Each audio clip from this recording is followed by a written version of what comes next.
Hey everybody, and welcome back. Well, if you've managed to recover from our little marathon set of alloy tank building videos, you'll be pleased to see this is just a little one-off job. I had a few people that mentioned that they thought the carbs should be rubber mounted. All the photographs I looked at of the road racing ones did have them rubber mounted, and of course the standard fitting was rubber mounted. But I was just going by this mounting. I just didn't see why they machined it to mount the carbs like that. But anyway, I wanted to do one video just to fill a little gap before we get to the new year and our new product. So thought I'd do this. Right, so what are we going to do? Well, I'm not going to mount directly to the head because, as I say, this plate is here and it must be here for a reason. So what we're going to do is we're going to mount the carbs onto there. Another reason actually why we're going to do them is because when I was looking in the box, I found that Judd had bought a set of the rubber mounts. So what we're going to do is we're going to make 6 of these. I actually looked, and the cost of these, the original ones that bolt onto the head, they're $100 near enough each. So there's another good reason to make them. So what we're going to do, as I say, is we're going to make 6 of these, 3 to fit onto that plate and 3 for the carburetors. Now it was also mentioned about the angle these were at. The angle doesn't matter with a concentric carb, whether it's a concentric or a Del Auto or even Villiers.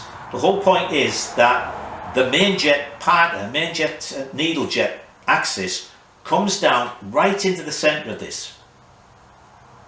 From front to back it's in the centre, from side to side it's in the centre. So for instance here, the level in that float is going to be like that. So it's high at the front and low at the back. But it's always going to be the same in the middle. Doesn't matter whether it's that way, you know, whether it's down by the head, down by the stern or port starboard. Doesn't matter. It's always going to be the same level in the centre. But anyway, we'll rubber mount them, keep everybody happy. So we're going to bring them round a little bit, and what I've done is I've used my super pooper electronic level thing, angle gauge. The bike's down by the head because it's on its stand at the back wheel. So what we're going to do is we're going to set them so they're round about there. Now when the bike is standing flat, that's going to be about level. So that's 70 degrees, which is 20 degrees down from there. So what we're going to do is when we make these, they'll be at 10 degrees from this face here to this axis. They're going to be 10 degrees. So 10 degrees there, 10 degrees there is going to give us an included angle of 20 degrees. Okay, or you'll notice I bought these. Now the other reason I'm bringing it down a little bit as well is because as I bring it out, I'm going to bring it out a couple of inches, it's going to bring that one close to there. So if I just drop them down, it gives me more space. So all in all, it's easier to do it that way. Can't think of anything else to say. So let's go, we're going to start off by making the plates. Okay? Don't think there's anything else to say? No, let's go and do some work. Right, well, we're going to make these out of 1/4 inch. It's going to make them out of alloy. Annoyingly, I have these 2 pieces. Well, I cut these out of a piece of plate. They're just long enough to do 5, not 6 of these. So, I've got a centre line marked.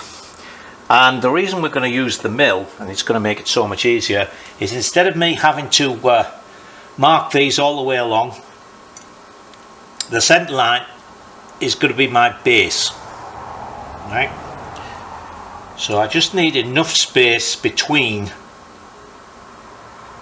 for the saw to cut these out. So we'll put them about that far apart. All I need to know is that right there, that centre point. Because when I set the DRO, the digital readout, to 0 here, I go 1 inch and I'm right there. Go 1 inch and I'm there. So I'll go +1, drill a hole. Come back to -1, which will be a 2 inch travel, drill another hole. I'll just mark that. I'll just touch it with the drill so I know for when I come back. Then we'll have measured this distance here. So what's it going to be? That's basically 2 inches. So let's say 2 inches. So we'll just move along 2 inches, drill a 5/16. Up 2 inches, well, up an inch, mark it, up another inch, drill a hole. Move along 2 inches, and I'll just keep doing that all the way along. And then when we get to the end, let's say we'll come in this way, we'll take the drill out, we'll put the hole saw in and bonk, move 2 inches, bonk, and so on. And we'll just do them really easily. And then we'll mark them out and pop a bolt in each one just to mark them, hold them in place, and then put them on the bandsaw. And it'll be really easy to make these. To make these with a hacksaw and a hand drill would take ages. So that's why I'm using the mill. So let me just mark the centre one here, check on that measurement, and then we'll go over and start doing the mill drilling. Right, well, I'm right on my little mark, but to be honest, I don't even have to be that accurate, because the accuracy is going to come from the digital readout. So we're going to say, I'm just going to mark this. I'll put a jack underneath. Can you see? Yep, because it sticks out a little bit. So let's go.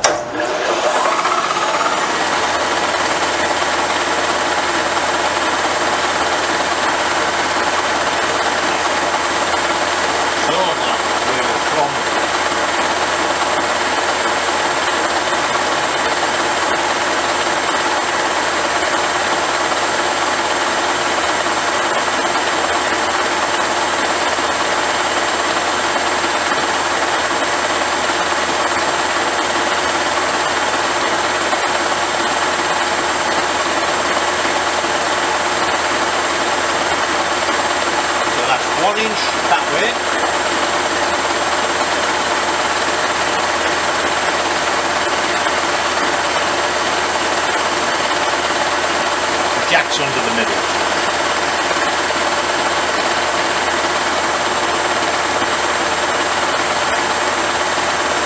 Then we'll come back.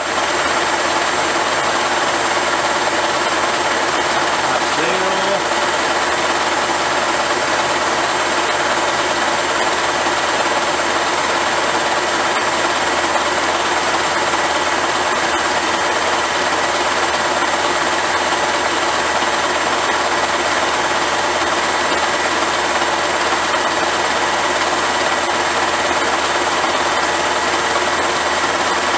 Over this way 1 inch.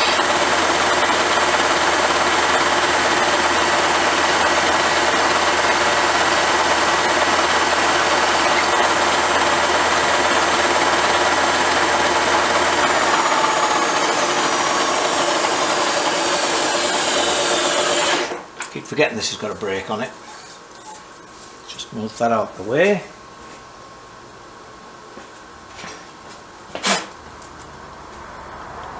And hang on.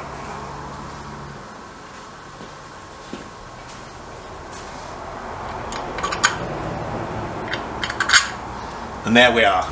And as I say, we'll move along 2 inches and just do exactly the same, working our way along. So I'll do the next one, and then I'll show you. I won't make you watch. I'll show you how the next one fits also. Right. There I see. Bolts fit nicely. Gap for me to saw through. These are on the centre line, so when I come back I can go down with the 1.25 inch hole saw and we'll be fine. Right, so let me do all the rest of them. Right, so we've got our 5 sets of holes done, and there's the centres marked. I'll put the 1.25 inch hole saw in. We'll turn the speed down a bit, it's going to get noisy. And then I'll show you a couple of holes and switch you off.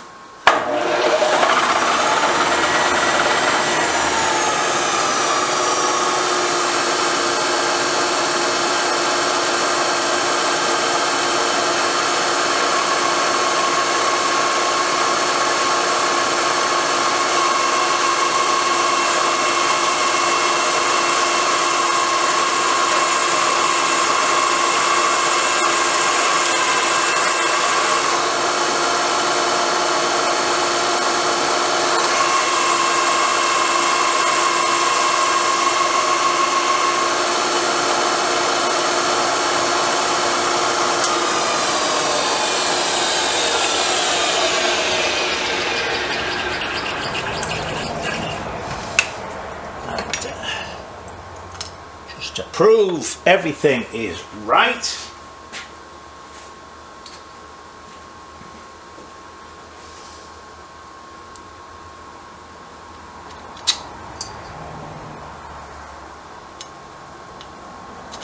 There we go.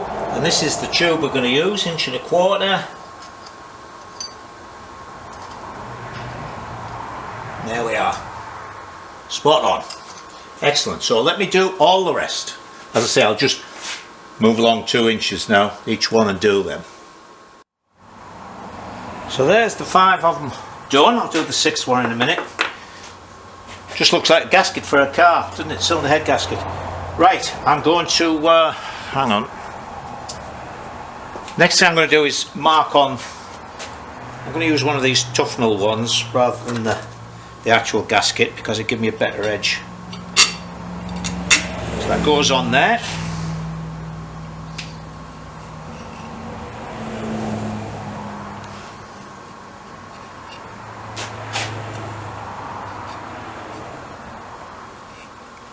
There, around that. And there's our piece, so I can just go along to the bandsaw, put these out. So let me mark the rest of them. Right, well, switch you on, then I've got to walk all the way around here. Okay.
Right, so there's that cut out roughly.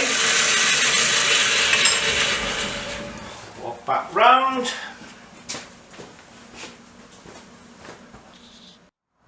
Last stage, and it'll be noisy again.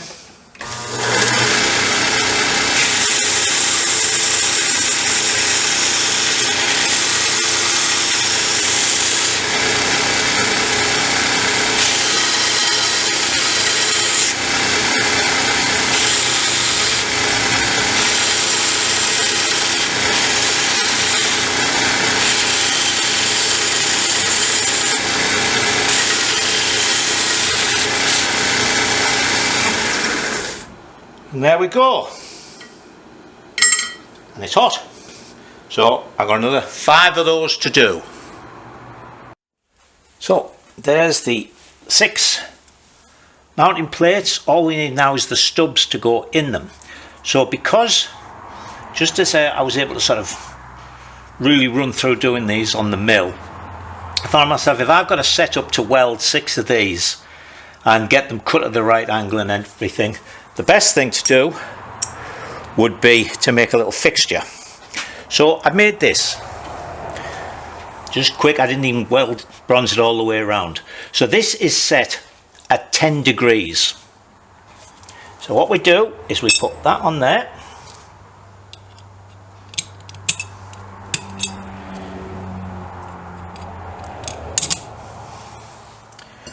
We get our piece of tube.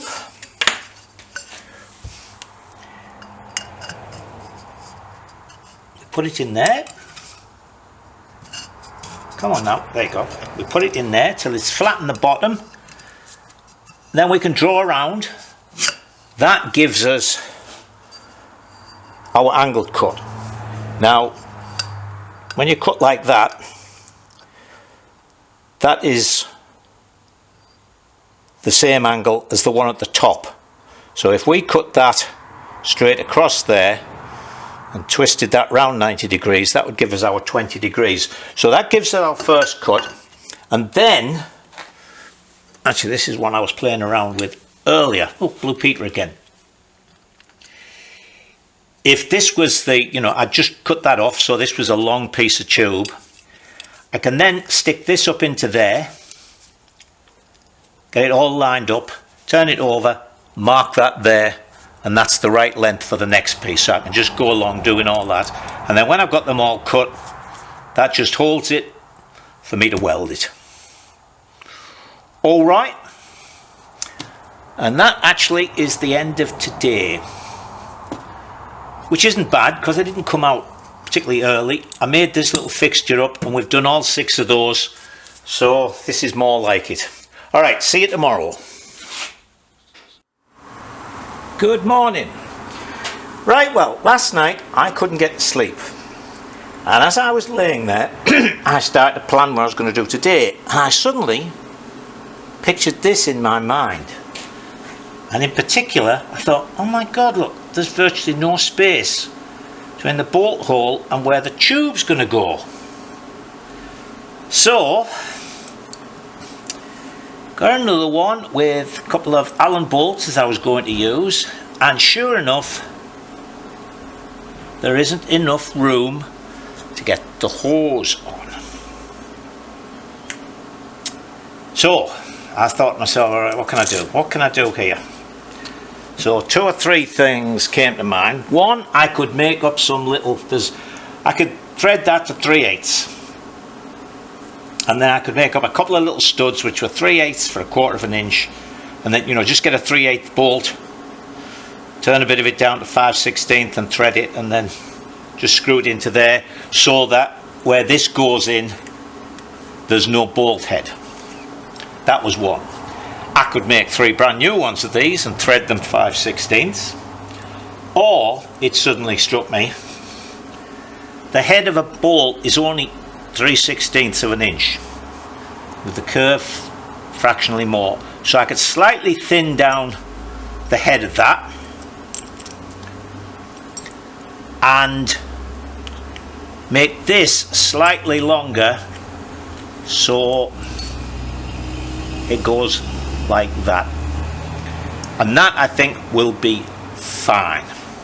Right, so as I say, I'll thin that down so that'll go in even further.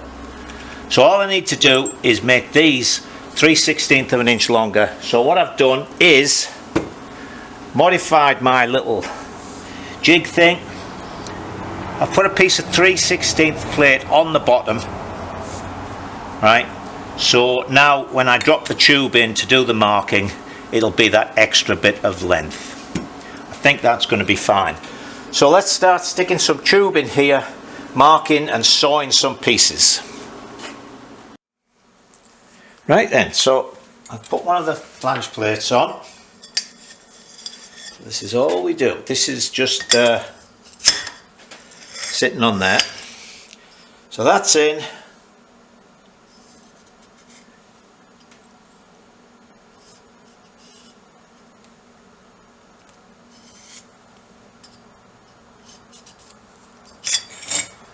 And there's our line round at the angle. So I can just take that over the bandsaw, cut it off. So I'll be right back. So here's the first one cut. There we go, that's nice. So just weld that in there.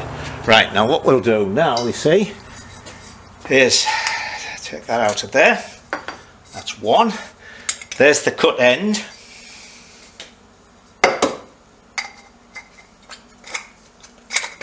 So we'll put that in there.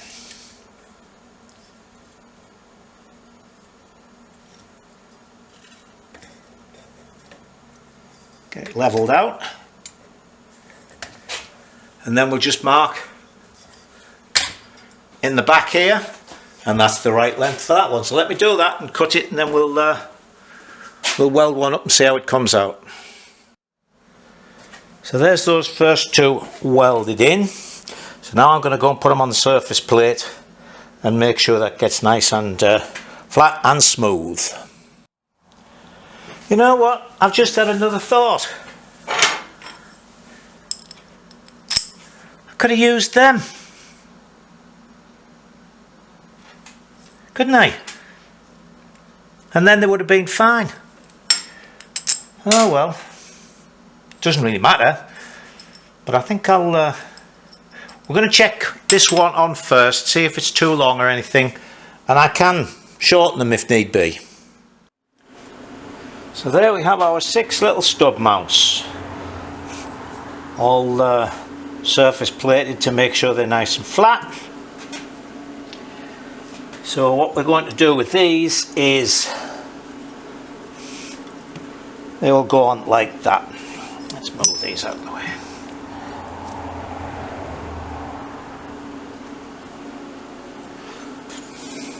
So now you see I can put that on that side. I don't know why I was so fixated on using Allen bolts there. Could have saved myself remaking and then unmaking my little jig. Anyway, that goes on there like that. O-ring in there, yes it is. That one goes, whoops. Actually I want that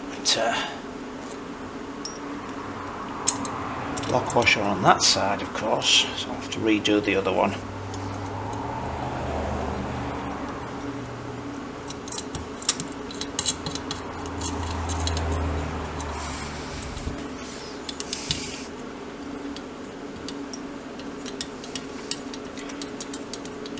Minimise the height of this bolt head.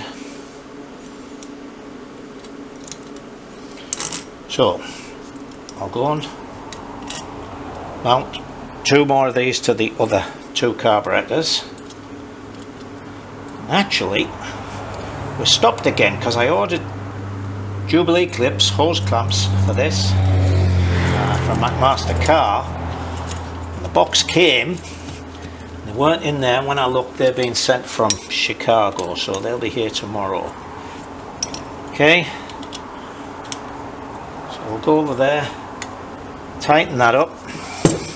Now you can see the angle it's at, and then of course the other one is at an angle as well, so when they're on, there's our angle. Okay, so let's go and look at the bike. Right then, we'll just put the centre carb on for now so that we can see what's what. Alright, let me see what we got here. Point down.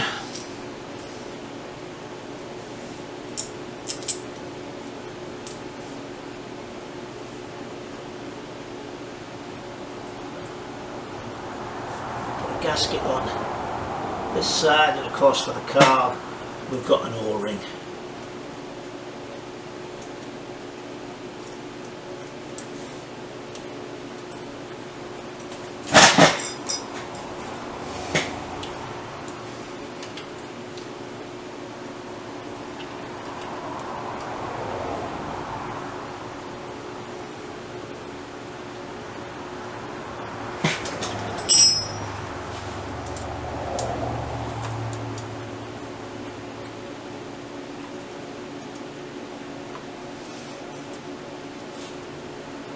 This is one hell of a clutch cable on this bike.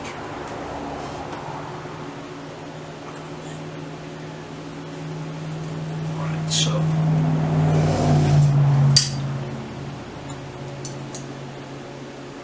That's that put on there.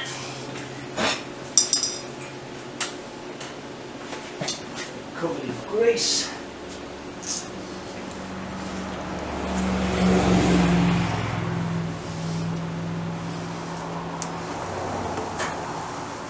That will go on there. That. And this one.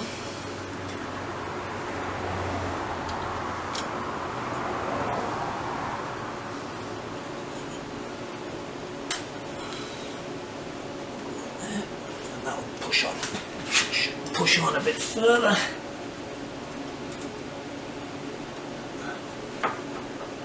That's all right.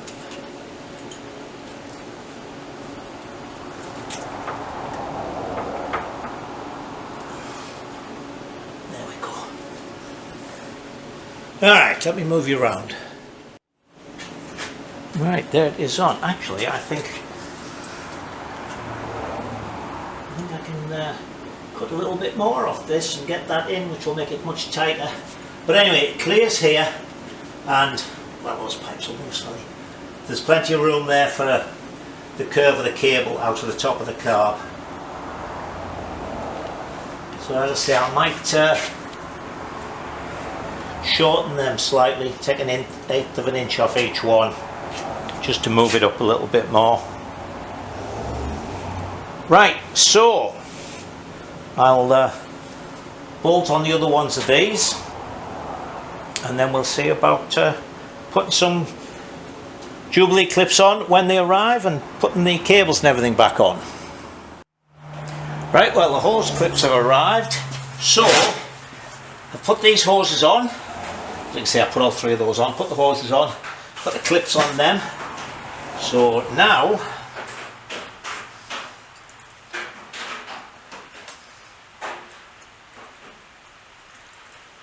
see if we can get this needle to go in the hole first time. Now, when do they ever?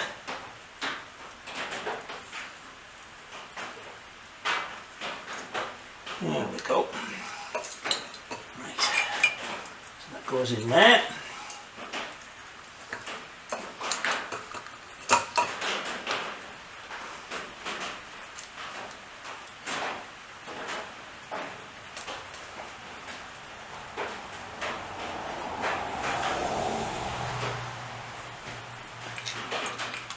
My normal UPS man, you could sit your watch by him, although I haven't worn a watch for 30 years.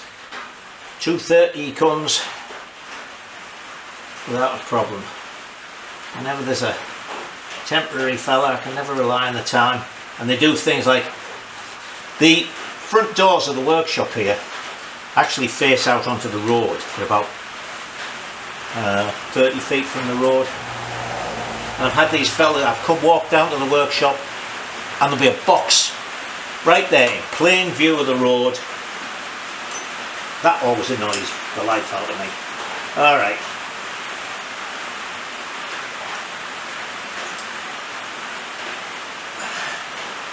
There we are, I thought they'd be nicely enough room there. That goes on there. Where's my screw? Oh, there it is. That goes on there.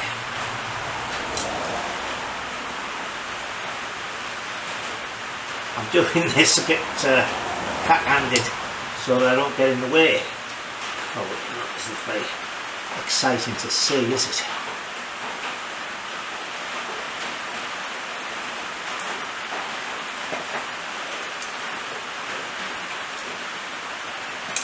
I'll leave that in a bit.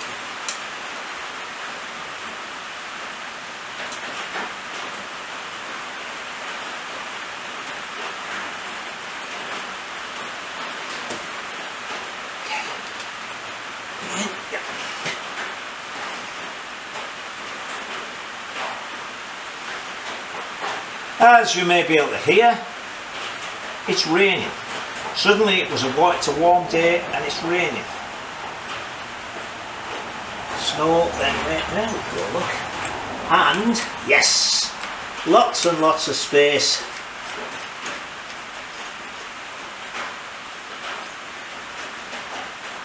to fit that. Okay, let me put the other two on. Right, well, job done. 3 rubber mounted carbs with their velocity stacks on. So is everybody happy? And the cables all work fine. Alright, so that, as I say, was just a small job. I'm still going to fiddle on with the fairing, but that is the only other thing I wanted to get done. Alright, so next week is Christmas. So I wish you all a Merry Christmas. Hope you enjoy yourselves and have a good time with your family and stuff. And the week after that is New Year, when I will appear and tell you what we're going to start 2022 with our new project. So until then, you all stay safe, enjoy your Christmas and New Year, and I'll see you next year.